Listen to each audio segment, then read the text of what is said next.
share or you want to? We can share. I think I'll have an extra one. Might be somebody comes in and needs one. Hope everybody got Man's message about needing glasses today. We weren't sure what. Yeah, especially with that one. I didn't bring mine, so. I was like, is that reading glasses or drinking glasses? We got an extra one. Everybody wants it? Page 2 is a little fuzzy. Here, That's only in the first couple. here, baby. I'll explain that one in a minute. Okay, I'm gonna be the first to admit I didn't study for this test. There should be a few things you know on that, I hope. Oh, you know what? Y'all need pens. I got Pen. You sure? I got pens. Okay. Please.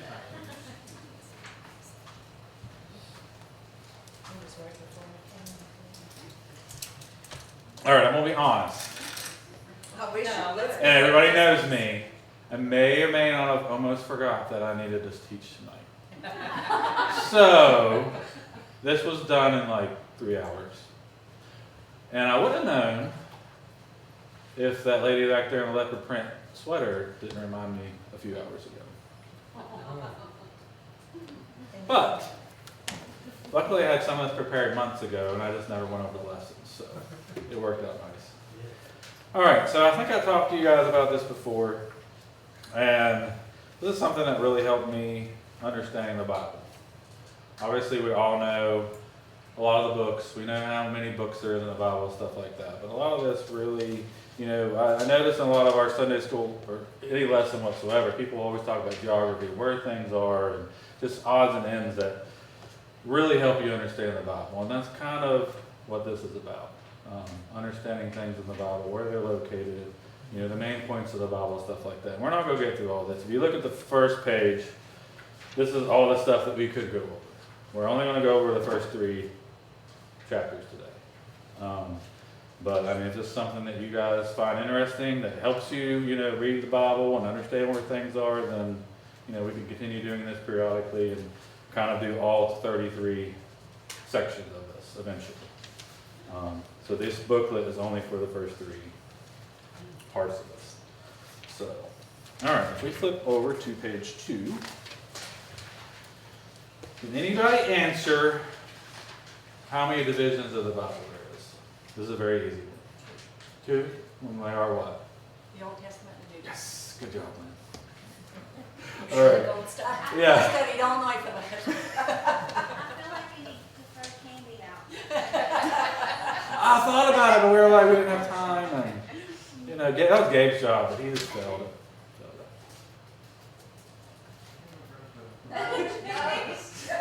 Can we throw peppermints at people? No.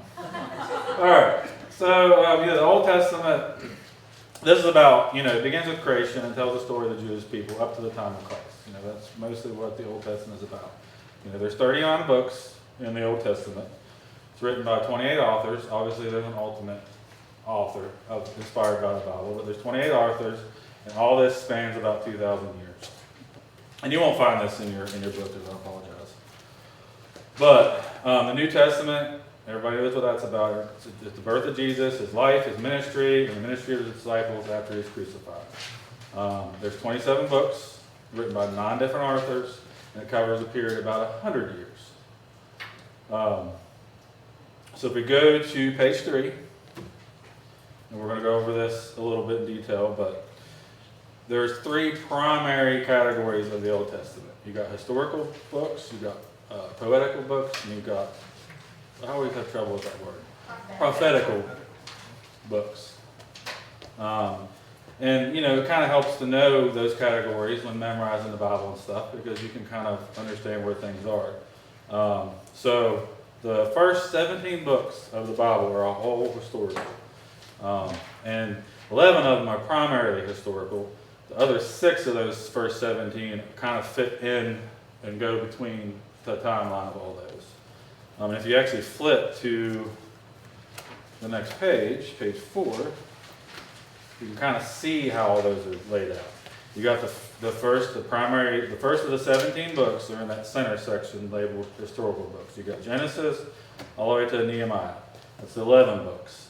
And the six secondary historical books you'll see right above them: Leviticus, Deuteronomy, Ruth, First Chronicles, Second Chronicles, and Esther. And you can kind of see where they're laid out in this timeline and kind of where they happen. Now, everything doesn't always fall in a neat, tiny little bow. There'll be outliers and stuff in this, but this is more or less how you can look at this timeline. So, Genesis through Nehemiah is your first 11 books, or the first 17 books, and the 6 books you can see at the top there with the little arrows where it says Leviticus, Deuteronomy, Ruth, and all that. And then the next 5 books are poetical. And you can see that on page 3. That's from Job to Song of Solomon. And you can see those at the top section of that timeline. Starts with Job, ends with Song of Solomon. And that kind of lays out where they all kind of fall within the historical books. And then the last 17 books of the Old Testament are prophetical. And you can see all those at the bottom section of that timeline. And you can kind of see where all those kind of fall. But they all line up pretty close to the first 11 books of the Old Testament. So, I mean, this kind of helps, if you know what kind of book you're reading, you kind of know what information to expect. If you can look at this timeline, you can kind of gauge what you're about to read. Again, this is just oversimplified. It's not exactly like it's supposed to be. I mean, it's not, you don't take it for 100%, but you can basically look at this and basically put everything in a primary category. All right, so if we go to page 5, we're going to go over the New Testament. So the New Testament has 3 categories. You have historical, you have Pauline epistles, and you have general epistles. So the first 5 books are historical. They go from the Gospels and Acts. And then you have the Pauline epistles, which is the letters written by Paul. And that's the 13 books. 9 of them, which you can see under the category 2 churches, or to the churches. And the next 4 are written to individuals. And then the general epistles are basically general letters. It's the last 9 books of the New Testament. They're letters to individuals and congregations by several different writers. So the next thing I have in here, which everybody I know knows, but to find something in your Bible, what do you do? What do you reference when you look at the Bible?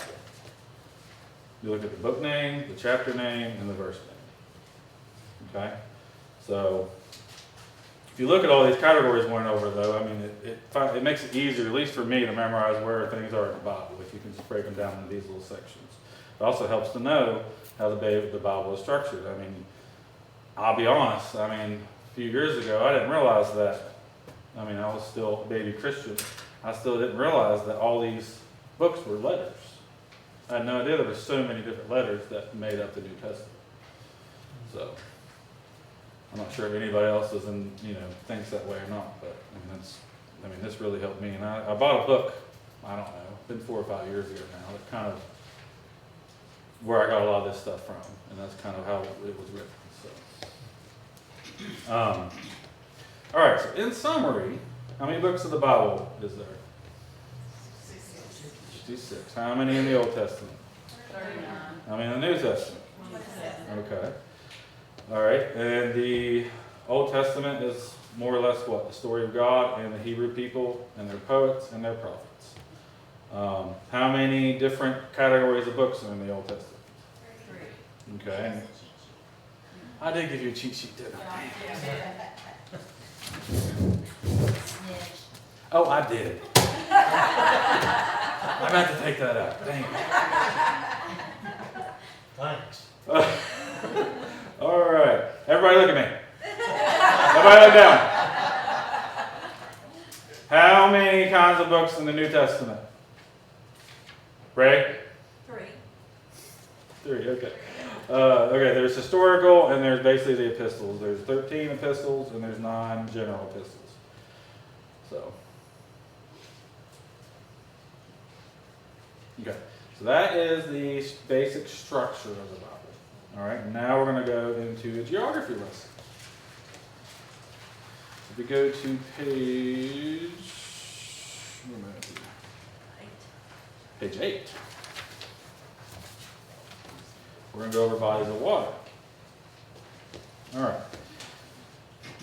All right, so water is talked about a lot in the Bible. The names of the lakes, the names of the seas, the name of the rivers, everything kind of gives you an idea of where everything's located in the Bible. And I mean, I'm going to be honest, I always have to look at a map. I don't remember where everything's at.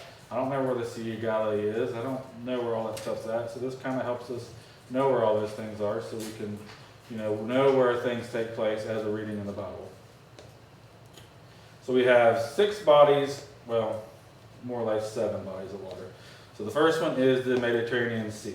And if we go to page 8, make sure on page 8. So the Mediterranean Sea, everything to the east of the Mediterranean Sea is where everything in the Old Testament happened.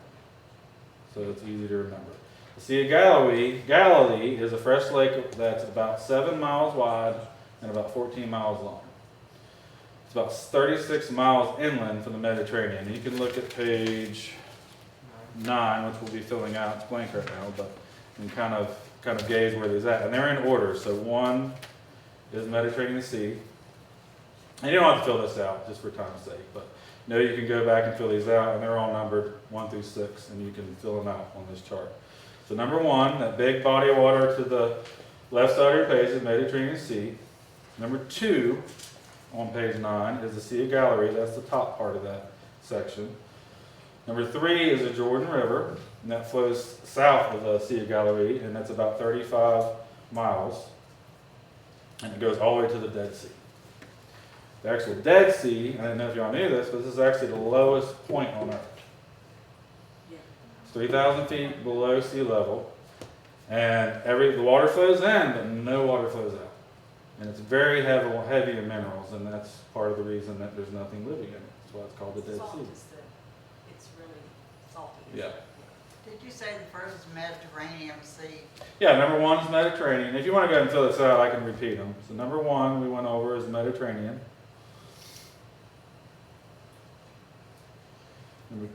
And then number 2 is the Sea of Galilee.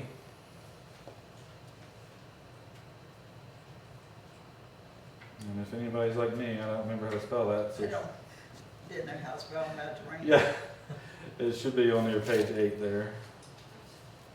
And again, these are in order. So if you look at number 8, 1 through 8, you can fill them out the exact same way on your chart. They correspond to the exact numbers.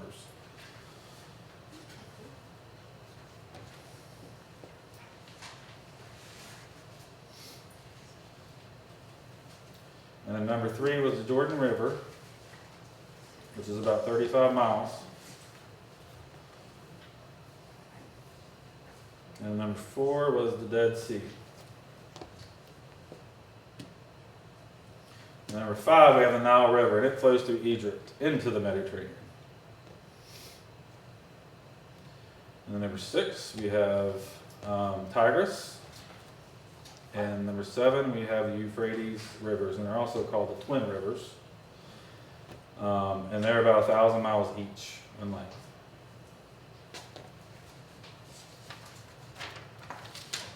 Are those ones mentioned in Genesis? Huh? Are those ones mentioned in Genesis? Yes, so Tigris is actually, the Hebrew word for Tigris is Hiddekel. And that's in Genesis 2:10 through 15.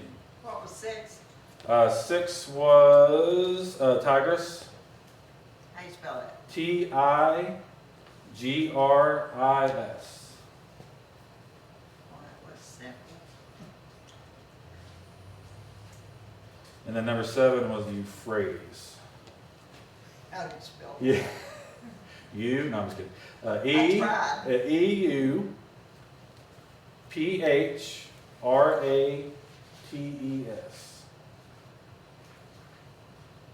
A lot of commerce on it, right? Huh? Wasn't there a lot of commerce on the Euphrates? I think so.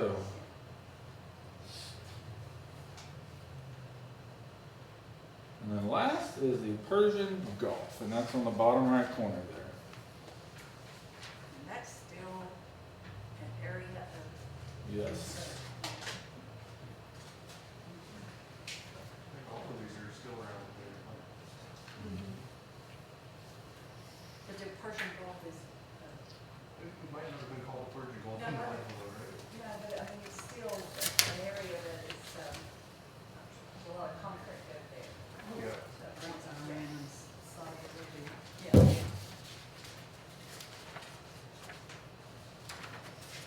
follow along with y'all while you're going. All right, so those are all the bodies of water as far as the Old Testament is concerned. So with all these, you should be able to read through, and anytime a body of water is mentioned, you should know about where it's at if you can study this, or bring it with you to church, or just keep it in a binder, just whatever. All right, so the next section we're going to go over, and that starts at page 10. And page 11, and 11 would be a fill in the blanks. So if y'all want to fill those in as well, you don't have to. We can just go through them. We can fill them out later. But so first location is the assumed location of where the Garden of Eden was. You know, it's never really been confirmed. But if we go to Genesis 2:10.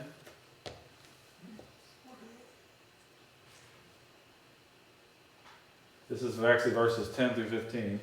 And it says, "And a river went out of Eden to water the garden, and from thence it was parted and became into 4 heads. The name of the first is Pison, that is which compasseth the whole land of Havilah, where there is gold, and the gold of that land is good.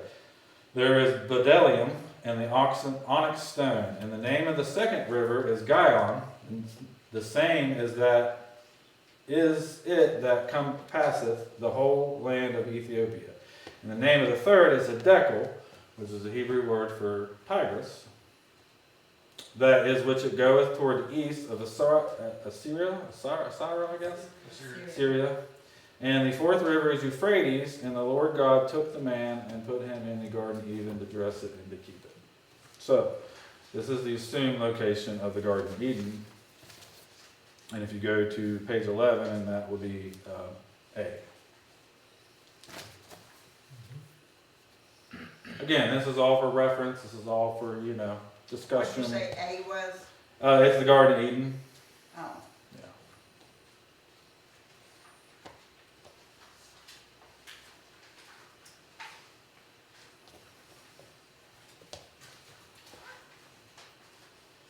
And number 2 would be Canaan, Israel, and Palestine, all the same location. And that is between the Mediterranean Sea and the Sea of Galilee. And the land has changed names over time. I mean, first in Genesis it was Canaan. In the Joshua era it was Israel. And of course we know about Israel now. Right when the New Testament began, people also referred to it as Palestine.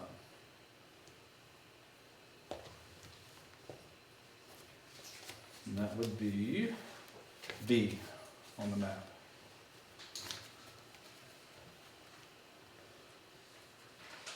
So Canaan, Israel, and Palestine. And then number 3 is Jerusalem. And that is capital of Israel. And it's more or less the whole central story of the Old Testament is based there. And that is C. And then Egypt, which is D on that map, is also central to the Old Testament story.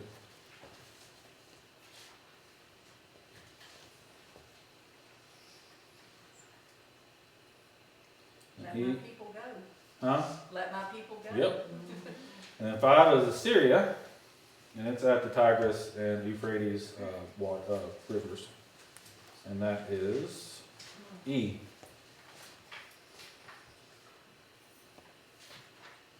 Egypt also had the Herod's trying to kill all the kids, let's get out of Yeah. here for Yeah. a few. And these are is the area where the North Kingdom of Israel was conquered. that was Tigris and what?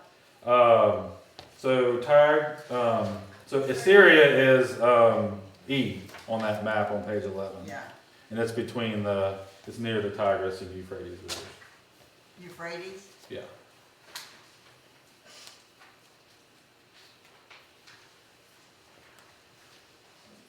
And then number 6 is Babylonian, and that would be F on your map.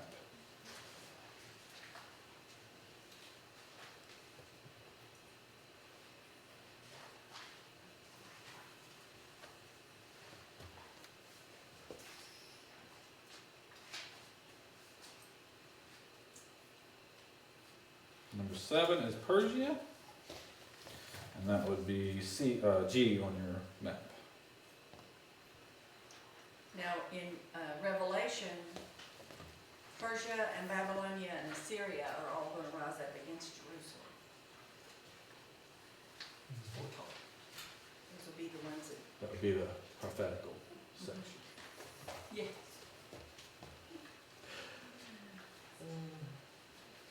Kind of where Iran is at right now, right? Part of it, yeah.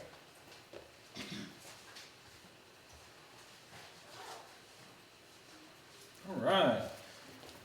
If we go to page 12, it's kind of neat, but if you look at that bottom picture, you can see Texas outlined on everything that we've done. And you can kind of see a size reference.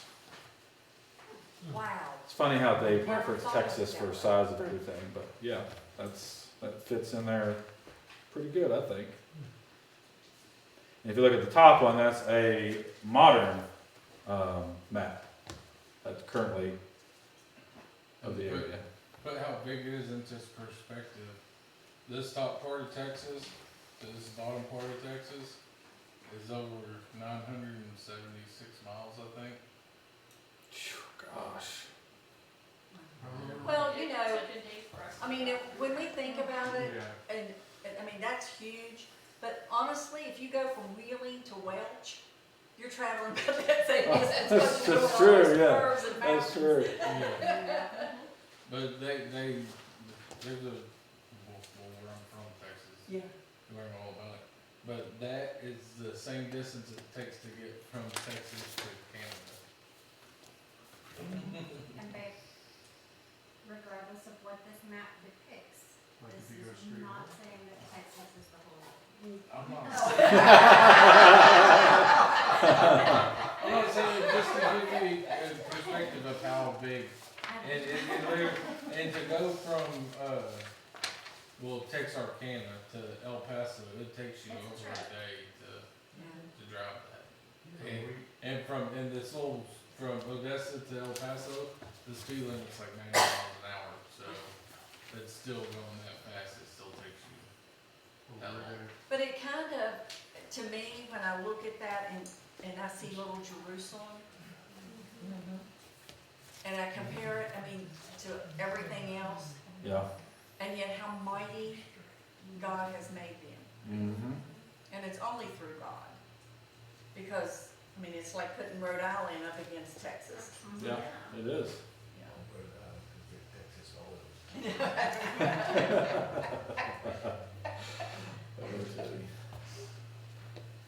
All right, so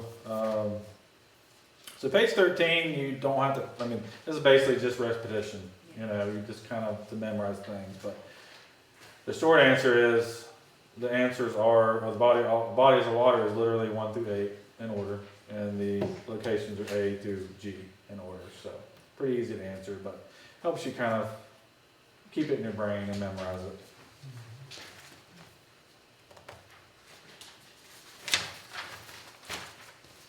And same thing with number page 14, it's just repetition. And the answers, of course, is at the bottom. Thank you. You're welcome. Nicest teacher ever, you get. Yeah. But I didn't give you the answers beforehand. I mean, you had them in your hand, but, you know. This is an open book test. Oh, man.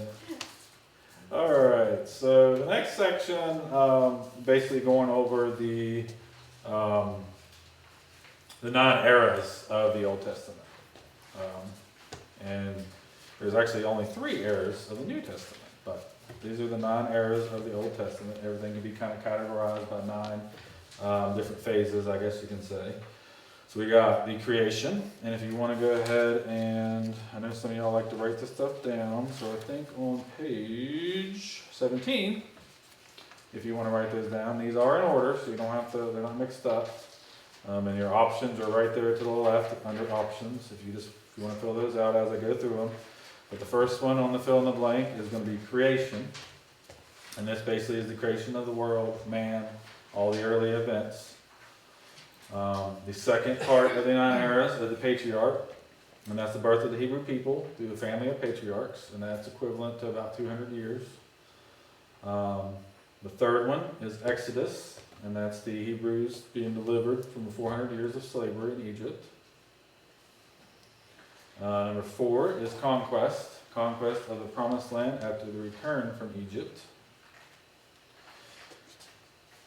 5 is Judges, which is equivalent to about a 400-year period where Israel was ruled by judges. Number 6 is Kingdom, which is about 400-year period as a monarchy. The 7th era is Exile, which is a 70-year period where leaders lived in a Babylonian captivity.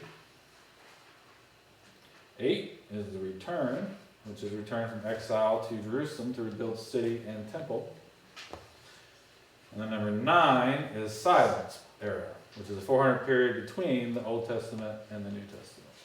The one before that was Egypt? So number 8 is the, which one is it? It's eight. It's Return. Return, Yeah. and the other one was what? Silence is the last one.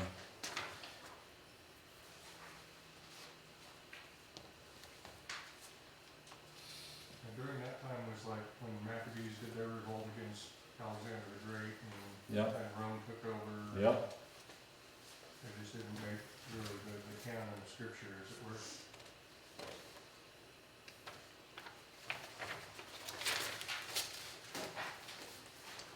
Alright, so page 18, it kind of goes through some of this. So we got the 9 eras. And then we also have, which this is giving you a cheat sheet at the moment, but we have the main figures of each of those eras, and we have the description of those eras. So if we go through the first one, we have creation, which is the creation of the world and man and early events. The main figure of that is Adam, and he was the first man. So if y'all want to fill that in on page 18 in the middle, you can, but he was the first man, and the answers are literally on that first section. The second era was patriarch, and the main figure of that was Abraham, and he was the first patriarch. The next era is Exodus, and it was Moses, which was the leader of the Exodus. The next one is conquest, and the main figure of that is Joshua, and which was the leader of Israel's army. Next. Joshua being the son of Nun, being the one that helped Moses through the wilderness. Yep. Ultimately, when Moses didn't make the full journey, right? Like, he didn't get to cross over. Joshua, the son of Nun, He was got to the the one. water, but he didn't get across the water. Yeah, he didn't get across the water, right? And then Joshua, the son of Nun, was the one that kind of did the conquering, right? Joshua was the one that led many battles. Yeah. Jericho being like the first big one, right? Yeah, And the walls came falling down. yeah, when they took over the land of Canaan, he was the Did you chief say in six? charge, something like that. 6 was, 1, 2, 3, 4, 6 was kingdom era. Oh, are you talking about the page 418? One more, yeah. So the Judges one or the conquest? Whatever the sixth one is. 1, 2, 3, 4, 5, 6. Oh, kingdom? I haven't made it there yet. But that would be the Oh, okay. that would be the king, most well-known Israel king.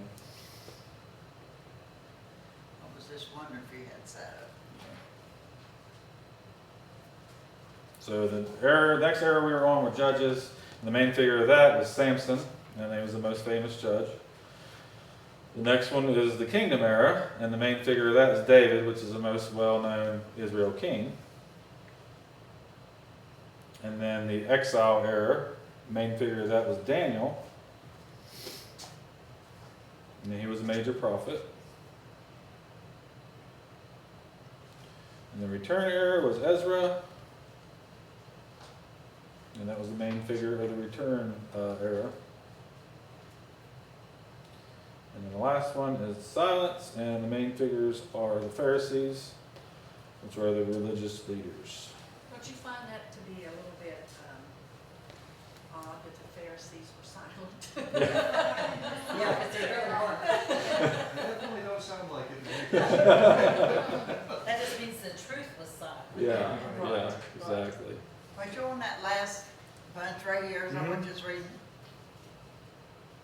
I didn't get all Oh, I haven't got to the last one yet, Okay, but it's okay. basically of them. repetitive. Like What was the if you second one? if you look at the first Abraham, if you look at this first section, it's just basically the same thing. You're just filling in the blanks.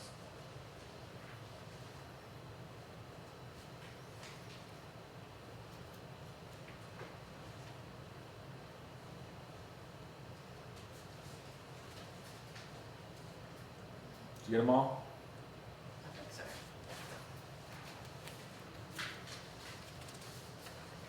Right, page 19 basically just goes back over, what we discussed. So it's a nice little chart, and it's kind of going to be filled in. The next one's going to be filled in, and then there's actually the end of the lesson because it goes into the next chapter after this. But if you go to page 20, if you want to, you don't have to fill that in now. That's just for home. If you want to just keep repeating and filling all these things out. But there's basically you have your error, your figure, and your location for each, and a description of each to kind of help you understand each part of the errors.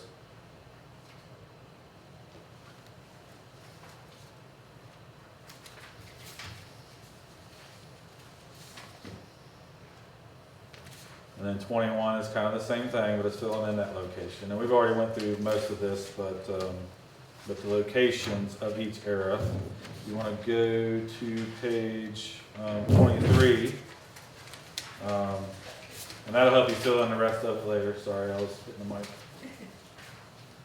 So this is kind of neat. So this kind of goes through all 9 eras, but it kind of shows you on the map where they traveled through each era.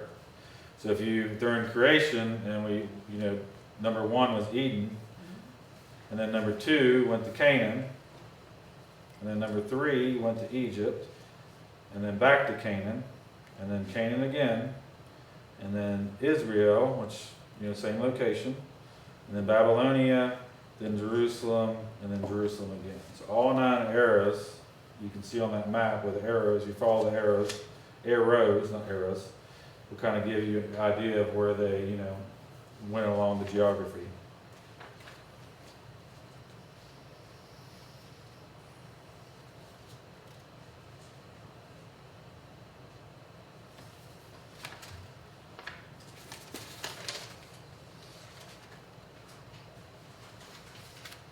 If you go to page 21, that actually shows you those locations, the order I set it in, if you want to fill those in later.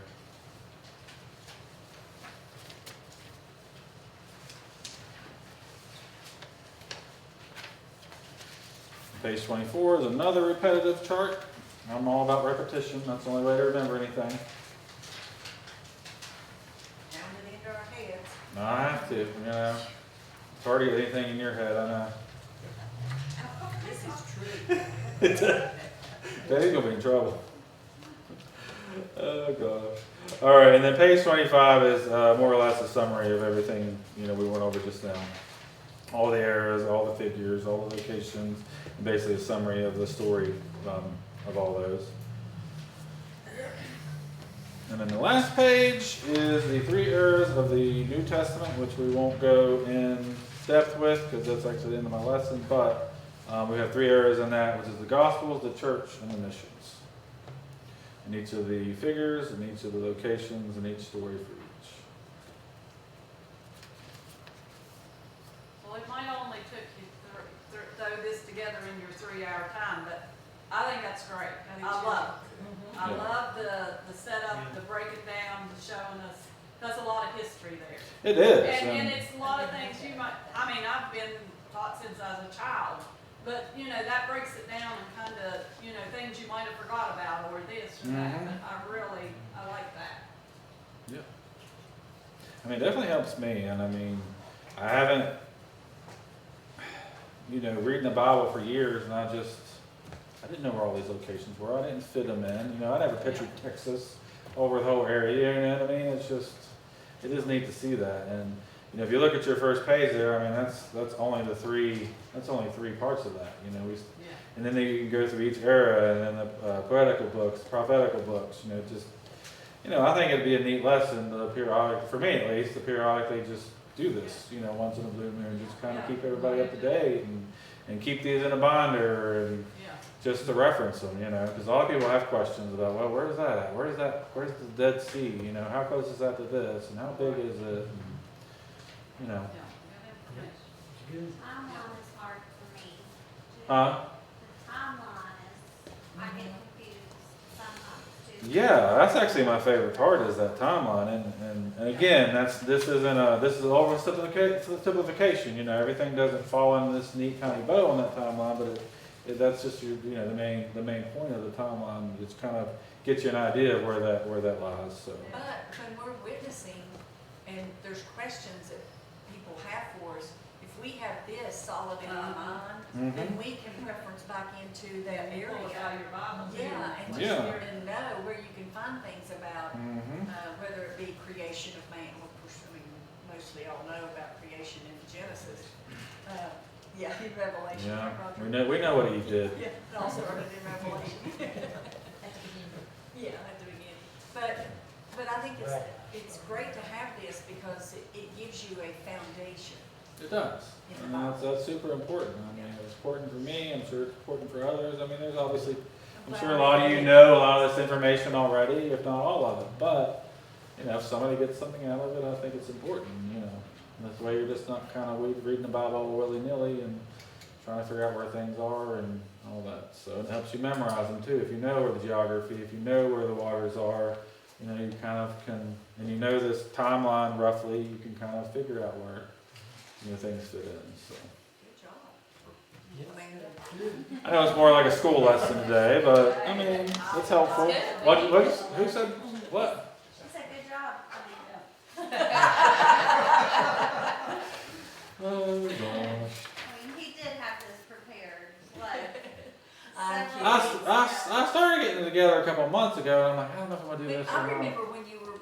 Yeah, and I don't remember what happened. I think I did. It was something on his heart that he's had. Yeah. So he just had to refresh his mind whenever. Well, and for me too, like this causes me to study and read and figure out where things are, and you know, scour the internet for snippets and pictures and just trying to figure things out. So. Thank you. Yeah. Teddy? Go ahead. Go over the announcements, which we got our, dinner Sunday, don't wanna forget that. And choir practice Sunday and Wednesday at 6 p.m. So. And Christmas caroling, we have moved that to the 17th, weather permitting, Which is next Wednesday. which is next Wednesday. And, Christmas programs will be the 21st during the morning service. So, I don't know, I haven't talked to Adam, I don't know if we're having Sunday school within the program or the program, I don't know. I don't know. I thought maybe the 19th, if we run through what all we're doing, maybe we could decide then what, How long it how takes. long it would be, or. If we decide this Sunday who all's doing what part, I'll make a little program. Okay. Because I think kids like to see their name Yeah. and associated with what they're doing. And Yeah. parents like it too, Yeah. you know. Yeah, they keep it. The 19th, is when Nancy said she'd be here, right? Yes, Nancy said she could be here at 7, but if the choir would like to practice beforehand or something, and some people can come at 6 or whatever, you guys can decide. I just said 7 because that's when Nancy said she could come. What time Maybe- will you be here? I would be here by 6 on Friday. I get off work at 4. Maybe we can run And through my all house the kids husband doing has their been part. cooking dinner and stuff, so. Well, what time then we'll all. Please pray for a job quickly because I am not meant to be a house husband. I'm telling you, I've been embroidering, I've been cooking, been doing laundry every day. Sometimes with a smile on my face, but sometimes not. You're doing amazing. And I cut up a deer this morning, and I cut my finger. And it may or may not have blood in the stew. I don't know. Oh, how many weeks has this been going on? Huh? How many weeks Since July. that you've been doing the cooking and stuff? Yes. Yeah. And you've been doing it, how many years y'all been married? 3 years, about 3 years. Praise the Lord, praise the Lord.